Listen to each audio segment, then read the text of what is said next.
what many are calling the storm of the century, Hurricane Milton has now made landfall off Florida's coast, unleashing tornadoes and threatening a wide swathe of the state with life-threatening flooding.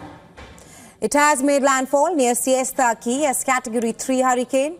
This comes mere 2 weeks after Hurricane Helene battered the state, leading to close to 2 million people to evacuate from the region.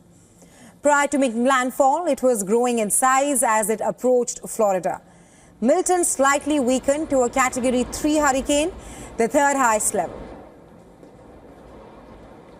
The storm is expected to bring a surge of seawater, which could reach as high as 9 to 13 feet in some areas and dump 6 to 150 to around 300 millimeters of rain.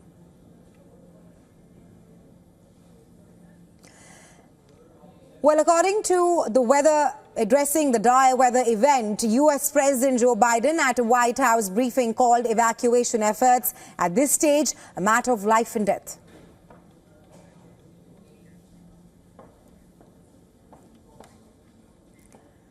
And well, for more on Hurricane Milton, our correspondent Susan Tehrani has sent us this report from New York.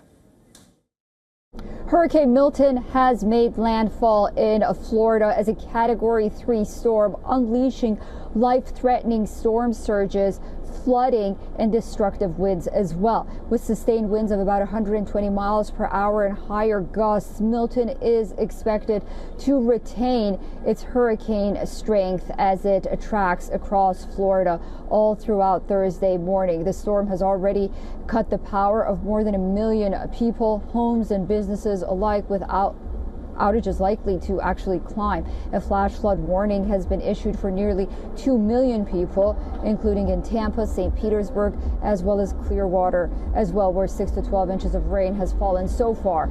This is the 5th hurricane to make landfall in the United States this year alone, and it surpasses the total of hurricanes from 2021 to 2023. Governor Ron DeSantis has said that he is monitoring the situation very closely. He's told his residents to not be concerned about the aftermath.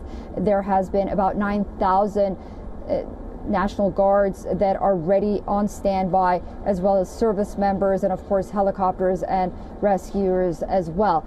This is a developing story. It is changing by the minute as we speak. There have been reports of fatalities, but those reports come from the northern parts of Florida, which was due to a tornado. Susan Tehrani reporting from New York for WION World is One.